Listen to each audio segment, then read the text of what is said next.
আছো, শাকিব খানের সাথে আসলে তোমার সম্পর্কের জায়গা আসলে কেমন? শাকিব খানকে নিয়ে কোনো কথা আমি বলবো না।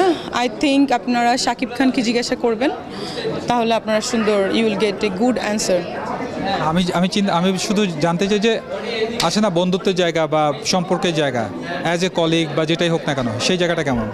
আমি একটু আগেই তো এটা বললাম যে যদি শাকিবকে নিয়ে ছবি পোস্ট করি, কেউ লিখবে যে আমি রিকোয়েস্ট করে ছবি তুলেছি, অথবা অনেকে লিখবে হয়তো বা প্রেম করার জন্য ছবি তুলেছি, অথবা অনেকে লিখবে যে আমি যদি বলি যে শাকিব ইজ মাই ফ্রেন্ড, বলবে he is very senior than you.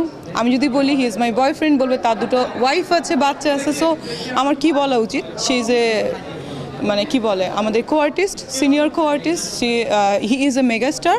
So তার সঙ্গে আমরা ছবি তুলতেই পারি, তার ছবি পোস্ট করতেই পারি, এটাই বলবো।